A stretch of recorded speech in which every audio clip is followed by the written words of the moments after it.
Welcome to BeerNet Radio. Listen to on every continent except Antarctica. B-E-E-R-R-N-E-T.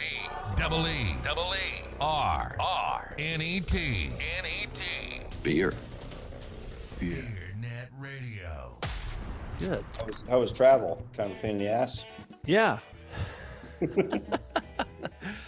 Not gonna lie, it was a pain in the ass. No, it was fine. It's just I was flying through Charlotte, so there was some weather. But yeah, I'm back. Got my dog here.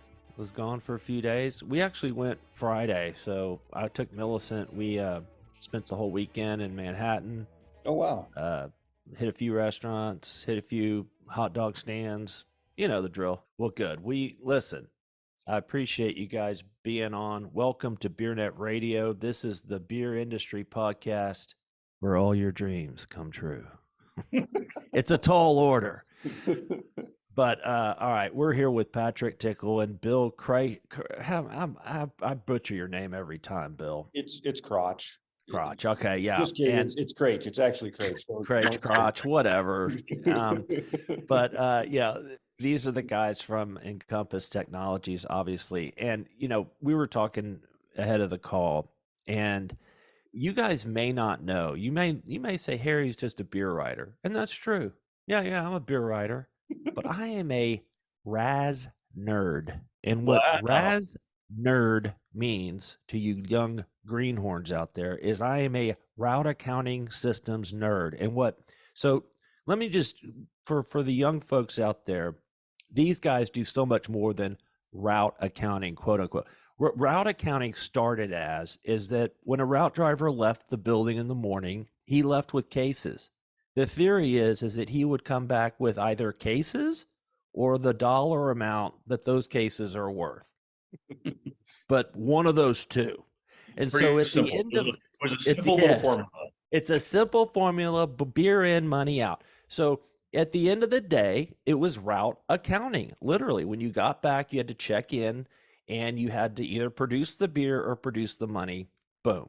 And it was real easy. You know, in cash states like Texas, you actually had cash. There were safes on the trucks. Those were the old days. It's electronic mostly now. But so that's where I started in the 90s. I worked at a Houston distributorship, and since I was young and knew how to use a spreadsheet, which was just coming on, I was the route accounting guy. So that's how I got roped into it. And it was just a brick coupled with a phone line. You know the drill. Try and get to find a phone in the afternoon to get your order in at a certain time so it could be built and put on a pallet and sent out the next day. 24-hour pre-sale. Bing, bada, boom, boom. Now it's so much better. You have information going both ways. It's all through the ether. Everything's on the cloud. So I thought a good place to start is now that I've given a speech and I've explained a little bit about route accounting is, and tell us a little bit. First of all, tell us about where you started, because you're and where you are now in your business cycle, I guess. I'll jump in on You should go first, Bill, for sure. the history. So Encompass Technologies started in 2001, and it was cloud-based from day one, which is, back then it wasn't called the cloud. Like, it was barely even called the internet, really, with some people. I was one of the very, very first users of Encompass at Pioneer Distributing in Sterling, Colorado. I was 19 years old, working as a route hand, and being the kid, like, I got to use the software, right? And it was super simple. It's like, type in what you left with, type in what you brought back. Right. Today, it's a billion times more than that, right? There's maps, where there's geolocation on where the truck is at all times. You're constantly communicating back and forth. You're chatting. You're making phone calls through the software. Like, it's intense. Like, all of the things that can happen inside of the software are 1,000 years ahead of where we were even in 2001. And today, as a company, we're marching even further ahead. Right. And now it's more of instead of just taking the order off a brick, you know, you've got you've got a handheld, you know, an iPad type or whatever, you know, something that you can actually see sales in the store.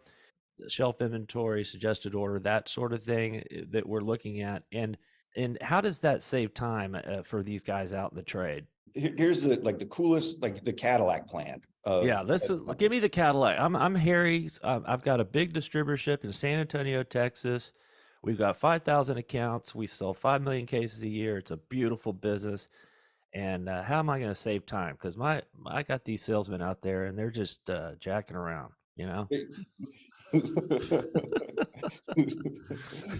That's all they ever do, right? Yeah, just jacking around. That never happens. No, never happens. No. So the Cadillac plan, the one thing that you want, right, is you don't want to have your guys, your highly paid professionals, the face of your organization every single day out in the trade, those salesmen. You don't want to waste their time just counting the boxes, right? What would be great is if in their iPad that they use to help sell new items and more things in at retail, that the inventory was just already in there, right? And then so the Cadillac plan has that via connection with the retailer from the computer system that the retailer is using, just brings that information all the way in. So now I'm not spending 4 or 5 hours at a big box store counting all the inventory. It's just there.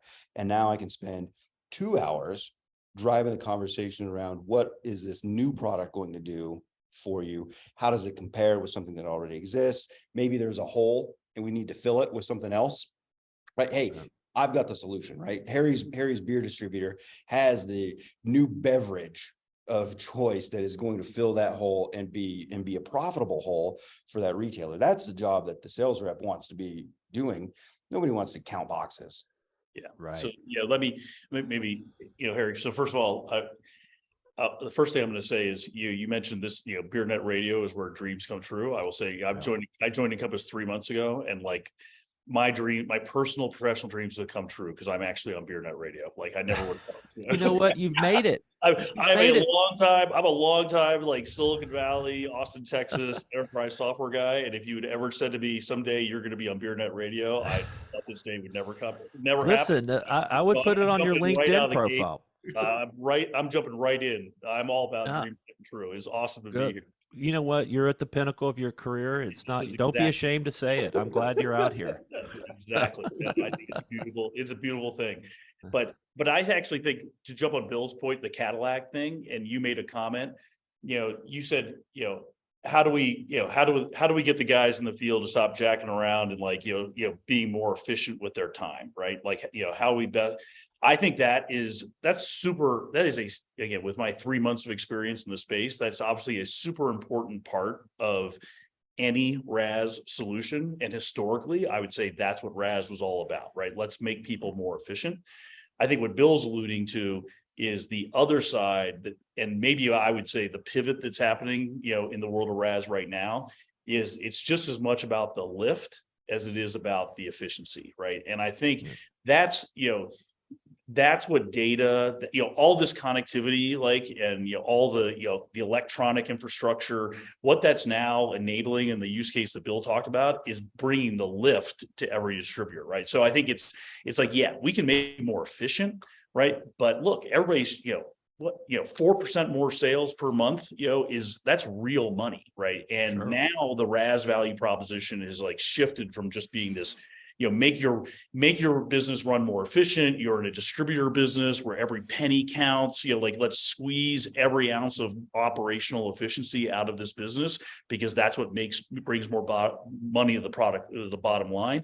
I think the new people, the people that are leveraging RAS, kind of quote unquote the new RAS, to its full potential in the Cadillac scenario, are getting the benefits of efficiency, but they're actually seeing the benefits of lift on the revenue side, right? And that's that's super exciting, right? When all of a sudden you can say, look, I'm not just here to save you, X dollars a month, but while we're saving you X dollars a month, we can actually, find another 4% of sales per month. I mean, that's a big shift, right? And I would say that's the difference between kind of traditional RAS and probably the RAS you built in Lotus 1, 2, 3 and the RAS of today, which is a very, very different thing. Right. And that's a great point. And I think that's worth reiterating is wasted time has been what we've been tackling for 20 years. Yeah. But actively selling is kind of the next frontier, and getting these guys trained to do that. I mean, just like Bill said, knowing the inventory in the store before you walk in is huge, especially with so many SKUs now. I couldn't do it. Like when I used to merchandise as a kid, I would go find a lottery ticket and a pencil, and that's how I would write the inventory. And it took forever, and that was with 12 SKUs. Imagine now. Yeah. So I totally get that. And another pain point that I'd like to that's always been a pain point. This is forever. It's just the simple thing of knowing what's authorized in each store or what should be in each store. Like communicating that has been coat hangers and Duct tape and duct tape and gum. Oh, Basically texting, hey, don't forget HEB number 4 doesn't have ranch water and it's authorized. Should be a display in there and you forgot to put it in last week. That's how it's worked. A text. And counts calling and people texting and everybody's mess. Oh my, this person needs a hot shot. Preventing all of that nonsense is, to me, a great value add. Now, let's talk about, and I want to get back to that, but because it is important, let's talk about what happens, or what happens when the order gets shipped to the warehouse. You have some ways of connecting with automation. Is that right? So tell me, what's going on inside the four walls that Encompass and RAS is in general improved upon in the last few years? It sounds like you've been to Texas City or Gulfport recently. I haven't been there, but I have heard about some of these conveyor systems and dark warehouses and just science fiction. Vision Box. Yeah. Best product name in the history of software. The Vision Box. Vision Box. I love it. This stuff is, we've got 6 patents on it, which is crazy, right? To have that many patents on just moving boxes from one place to another. But what the Vision Box on the automated control systems do, it does, and I'm sure many people have seen a conveyor go through either a wine and spirits distributor or a beer distributor, and there's always people slapping labels on boxes so that it can be read by the machine and go through. The Vision Box makes it so you don't have to use a single sticker ever. Like there are no stickers. So A, just that waste is gone. And then B, you're faster because you're not even doing that job, that part of the job. You don't have to do that. And then so what happens is now accuracy is a multitude higher when you take that label out of the game, and speed is extremely consistent. And where it has fundamentally changed a warehouse is on the labor side, right? So where the job of picker would be something that was kind of a transitional job, you never had the same people, the same crew longer than 3 months, where now that's changed, where we've got the same crew in buildings for 2 years. And because it's not as hard, and they're not working 20 hours a day, and they're not working crazy hours, they're working normal hours for a normal duration of time, and they're not wore out at the end of the day. They're doing a job that is frankly easier to do because it's being assisted by this automation. So it's had a ton of benefits that we didn't even know going into it. But as it's been out in the wild, like we're starting to see like these really crazy benefits that are awesome on a whole ton of fronts that makes it just a great solution for the beer business. And it's custom. So when you're talking about this, and just to be clear, so one of the things that you want to prevent is a mispick. That's very costly. It gets, especially if it gets to the store, and then you have to bring it back, and it's just enter it back into inventory. It's a mess.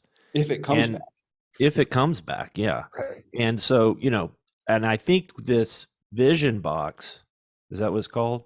It goes through kind of a scanner and it reads the case and it tells the computer what the case is without having to identify it. So that's the real case. Is that what I'm describing? Yes. Yeah. And not only then does it know like what that is, right? So I got to. How do it know? How do it know? How do it know? It's that artificial intelligence thing. Yeah, it's just crazy. So 6 patents. It's like secret sauce, man. Secret sauce. Okay. All right. the So, unique thing about beer boxes is they're just like snowflakes. No two are exactly the same. but seriously, like, I don't want to get too far in the weeds, but if somebody changes their packaging, do you have to kind of change the software, or is it reading like a barcode or something? It learns, it self-learns. So initially that was the thing, like we had to, if you got a new package, just run it through the system so that it could recognize it. Now it self-learns, like you don't even have to do that exercise. Like as packaging changes and the colors and now there's a football team logo on it or whatever, it recognizes that and picks that up as it goes. And It just knows. So what you're telling me, if I'm hearing you correctly, Bill, is that this robot will be my boss someday, and your boss too, and all of our bosses. And it will. What are we even doing here? Is it going to run my podcast too? Is it going to make my dreams come true? Yeah. you've seen the Matrix. Yeah, I've seen the Matrix. Okay. I All will right, say, so- I'm going to be a little bit of the broken record thing, because I think on every side of this, Bill and I are going to have this, constant like yin yang about, he talked about how much it changes the world on the labor side, right? But look, I guarantee you, right, that whether it's fewer mispicks or product being on the shelf a day earlier than, through the automation than if it was done in a manual way, that's going to equal revenue, right? It's going to turn into sales, all the way down at the retailer, right? I mean, you think about Amazon, right? Like maybe the most, sophisticated, efficient supply chain, but it's ultimately about when you go to hit the button, do they have that thing in stock, so that when you want to buy it, you get it, right? I guarantee you all that supply chain, drives a ton of efficiency, but it absolutely drives lift in sales, right? And so even though the vision box might sound like it's this thing that sits on top of a warehouse automation conveyor belt system, I guarantee you the ROI of that flows all the way through the retailer and moves more product faster, and creates revenue lift, while you're getting the efficiency at the same time. It's an Right. extension of e-commerce, Harry. So look, I'm the e-commerce guy at Encompass Technologies, and I just told you a ton about very specific automated system inside of a warehouse. The reason why I know this and the reason why I care is because it's the last step to like maximizing your e-commerce footprint. Because the DSD link, the app you're going to use to order stuff on, what changes the game there is now you can have 10,000 SKUs. Like there is no limit to the number of SKUs you can have. Now they're in front of the consumer, the retailer who's buying it. You can just have more things. Now, if you have more things, you're going to need to have a fulfillment center, right? Not a beer warehouse with a pick line. You need a fulfillment center. And that automation turns your operation into that. So you got your front of your house, that e-commerce, tech savvy, and customer service oriented. The back of the house is a fulfillment center. And beer distributors are like perfectly primed to be these optimal 24-hour delivery systems that specialize specifically That in are beverage. super efficient, but also drive more growth, right? And Absolutely. That's again, it all goes back to that's unlocking the growth side of the business. That's what all this data and e-commerce really is going to make, and automation, right, is really going to make possible for distributors. They get the efficiency along the way, but I think the real value for the distributor owner is like, we can show you growth that you just didn't have access to before. Exactly. Right. You can have, you can have a long tail in your portfolio without adding a lot of, well, you're adding complexity, but not as much complexity as you used to. And that always has been a pain point, right? That's the whole argument against bringing on more SKUs, and you got to reach that balance. And okay. And so there's two more things that I want to talk about. One of the reasons you're here is that you somehow got Ray Guerin to be on your board. I've known Ray for 20 years. Great guy. Obviously, Ray just coming off of being CEO and chairman of Reyes Beverage Group. Reyes has always been forward thinking as far as electric ordering and getting product to market. And one thing that Reyes is good at is getting rid of exceptions, getting rid of hot shots, getting rid of false orders, missed picks. Those because those eat money, and getting the order right the first time and getting it on the shelf and priced the first time is really kind of a secret sauce that Reyes is good at that nobody really talks about, but it's a big thing. So anyway, that a great catch. And what does Ray bring to the board at Encompass? Well, look, I said, I joked about this with the company, right? I've been in technology for 25 plus years, and I've never written I never have been a part of a press release that had the word Titan in the title. And I think it was actually like, I think it was, it was the apropos word, right? So I think, Ray's obviously the wealth of knowledge that he has across the entire industry, right? I mean, if you're thinking about a domain expert to sit on your board, right, that can help, what do board members do, right? They're not running the business every day, but they're there to help be a counsel, on strategy, help, give us insight into where the industry is going, create connections for us in the marketplace. I mean, if you're the industry we're in, like you said, it's hard to imagine a better person than Ray to be on the board, and I think, look, Ray, he had an amazing career at Reyes, and he retired, I think, in the last 4 to 6 months. And I think he looked at Encompass and said, and I don't want to completely put words. I mean, Reyes said these words to me, like, look, we did a lot of amazing things at Reyes over the years, but we did it inside of the Reyes ecosystem, right? The opportunity to come to Encompass is to think about that idea, but in an entirely open platform, right, that the entire industry can benefit from. And again, it's ridiculous to say that Reyes was a small part of the industry, because at 35 billion, they're clearly not a small part of the industry, but I think he's intrigued about the idea of bringing, kind of helping a company that's on the, that's got the position as the industry leader from an innovation perspective, to unlock kind of, that model, right, for everybody else is, super interesting thing for, Ray to be able to spend time on. And we're, just amazingly fortunate, to have, him as an advisor to the company on this next chapter for us at Encompass. Right. I was glad to see the news. I was for Well, both. I'll just throw it out there too. Gives them something to do. Yeah, I would hate to see Ray just surfing every day, because he is or whatever. He is a big surfer, I think. But he's. But it sounds like Ray, and he's just a great guy. I mean, again, I've probably known him. It sounds like you've known him for 20 years. I've probably known him for 20 weeks, but just a super great guy. And so, which also, right, as a board member, just someone who knows their stuff can bring a lot of value, but is also easy to work with, and real help to the company. I mean, it's kind of a grand slam for a board member. Right. And that brings us to the final topic, and that's DSD Link, which and that is something that Reyes has been forward thinking on. Reyes was a big push into Telcel back in the day, and this is the natural next extension. And when DSD Link is Encompass's product that allows retailers to order through the internet product, and then it goes to the distributor RAS system, and they can fulfill the order just as if it came from the pre-salesman. Am I saying that right? Good enough. Yeah. Okay.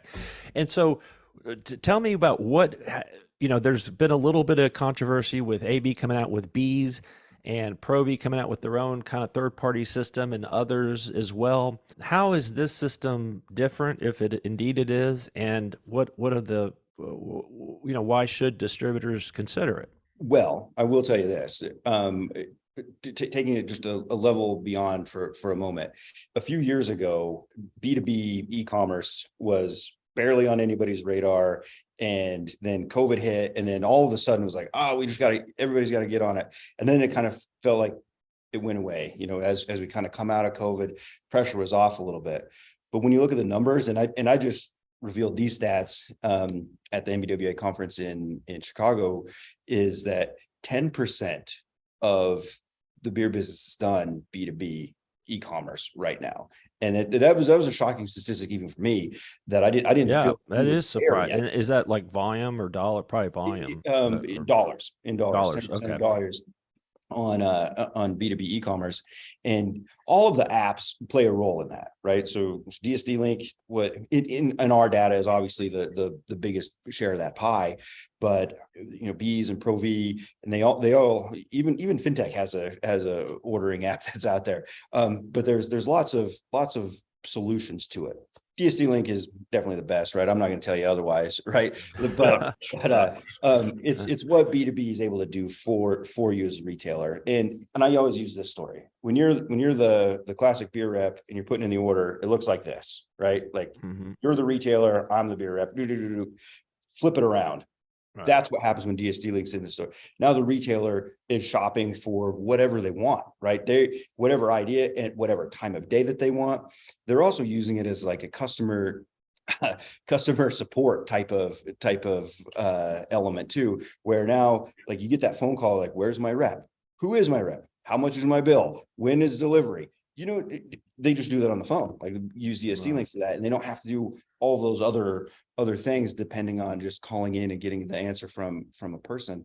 And then when it comes about like learning about new products and new SKUs, this is the part that I think like we're really pushing on now, is bringing the suppliers into this ecosystem to help drive those conversations through digital at retail, because it's at a point now where it's as big, if not bigger than other segments, however you want to break it out, like on-premise versus off-premise. In some places, it's e-commerce is bigger than on-premise, not everywhere, right? But in some areas it is.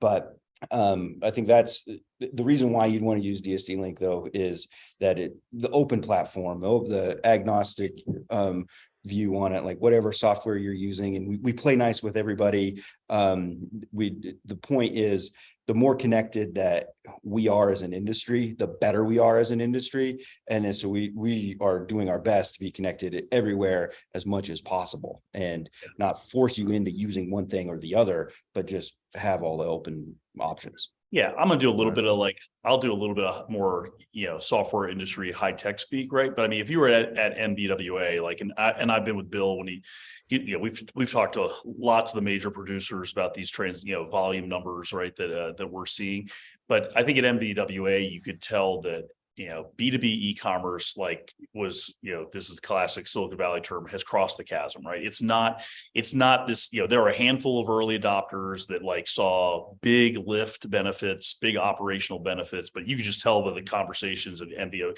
this is now not something I should think about. It's something you need to go do. And look, when that happens, right?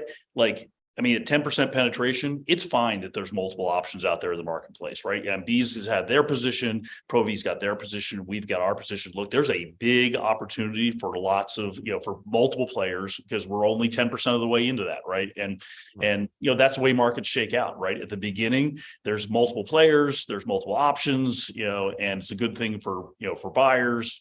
There's a lot of room for growth for everybody on the supplier side, and we got years for this to play out. The great thing is that it's kind of game over about whether this is a science project or whether this is the way you need to go run your business, right? And that clearly was the vibe that I got at MBWA, and you can see it, the numbers that Bill's talking about. And look, options are how markets get built, right? And so there's great options out there. Let's go get it and make the customers, give the customers the benefit, right?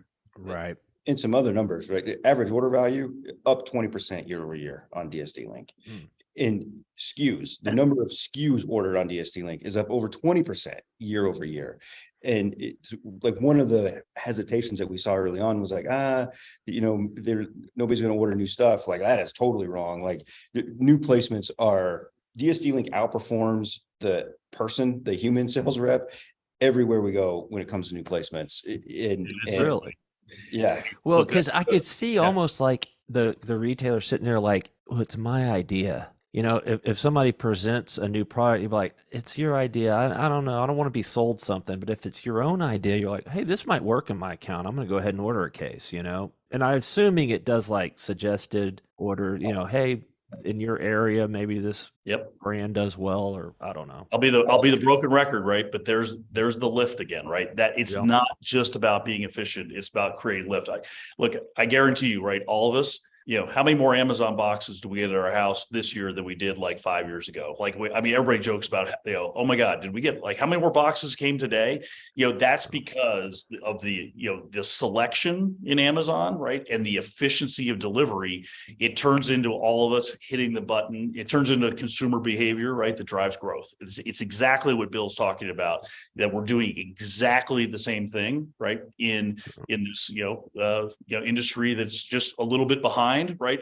In terms of bringing that full fulfillment through electronic transition into place, but it's exactly the same, metaphor and use case and value prop, right, to everybody in the supply chain. Right. Punchline at the end of that data presentation was like, well, why? Like, why is it up? Because it's what it's supposed to. Like, that's what the e-commerce app is supposed to do, right? Like, it's doing its job.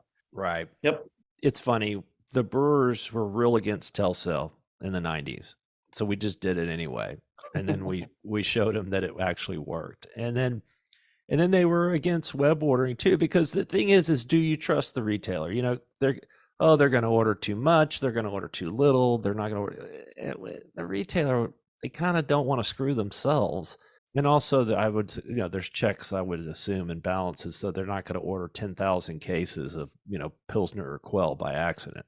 So, well, Harry, good. They're buying urinal cakes online. Like, they're capable of buying beer online. It's going to be okay. And I think that, the controversy is like, who owns the data? Like a distributor is rightly so, I think, protective of their data, and they don't want their competitors to get it, especially. But in some cases, they don't even want their supplier to have. I guess those days are over. Everybody's getting your sales data. That horse has left the barn. But all right, well, that's interesting. Anything else I'm missing, gentlemen? That I know what. Patrick, where did you come from? Tell us about yourself a little bit. Sure. I think that's kind of it's like kind of the perfect evolution of this whole market, right? So I'm a classic, enterprise software guy, right? So I spent 15 years in Silicon Valley. I spent the last 15 years in Austin, Texas, basically building enterprise software platforms, right? A variety of different places. And I think that's kind of indicative of it's kind of the microcosm of this whole transition, right? I mean, this RaaS market was a very super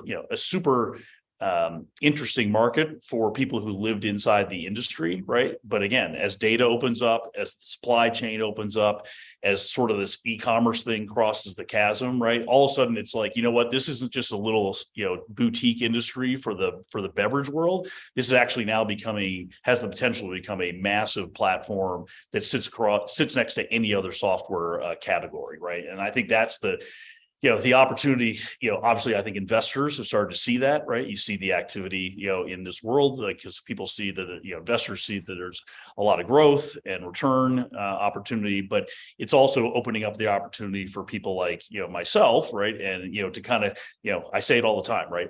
I've spent years and years like selling, and building enterprise software that we sold to large banks and insurance companies, that had big IT shops. And look, it was a great, that was a great career, but I never thought that I could take all that experience and bring it to an industry like this. That's just frankly so much, so fun to be a part of, right? It's hard work, but it's a great industry to be a part of, right? And I think it all goes back to this whole of crossing into the chasm of like what's happening in this industry is that now it's a place where people like Bill and yourself and others here at Encompass who know the industry so well, right, and have been part of the kind of the boutique of this industry. Now we can like actually bring that together with people like maybe myself and others who are like, hey, we've built big time software companies, and like that combination, is kind of super exciting, right? To like take the best practices of beverage and distribution and production, and bring that together with maybe best practices of people who built big software companies, and build an even more exciting software company in the years to come. So I'm super excited to be here. So it's great to spend more time in Colorado. I live in Austin, but I spend a lot of time here now, and we have 1,000 great customers across the whole industry space, and a great company. It's super fun time to be here. That's great. Well, welcome to the industry. And Austin's, we're based in San Antonio, but Jen lives we have employees in Austin and up there a lot. And Fort Collins is kind of Austin 30 years ago. It is. I think you're right. Yeah. They're great towns. I've spent a lot of time in both places, and Absolutely. it is a great industry, and it's unique because there are 1,000 customers that operate similarly, but not exactly the same. Yep. And they all have the same kind of challenges and issues. And I know that and Bill, I know especially, that every distributor thinks that they invented distribution and that they're very, very unique in the way they go to market until you get there.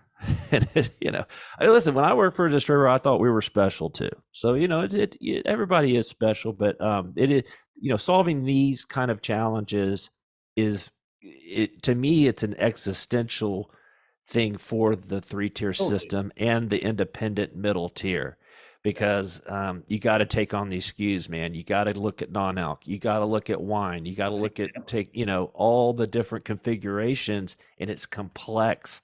Let the machine do it for you. There's a reason we have robots. They're going to run us all anyway. We might as well let them do the work.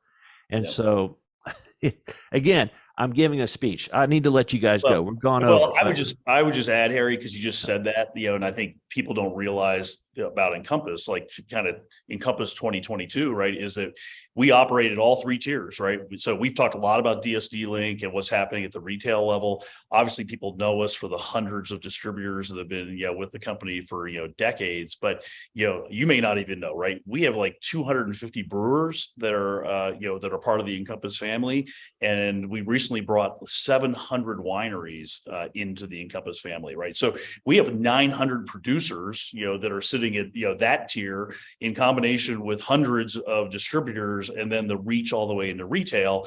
And to your point, it's kind of a long game, but all those players, have vested interests in talking to each other, right? And whether that's on a single platform or not, but the convergence of wine and beer and non-alc, I mean, that is all happening, right? And we are trying to position ourselves to not just connect the 3 tiers of beer, but actually bring that convergence, connect the 3 tiers across that convergence, which just, obviously, like you said many times, the complexity and the SKUs and all the things that go into that convergence that's happening every day is it's a super cool problem to work on, but it's also a real business problem for everybody at all 3 layers of the system. And that's a big part.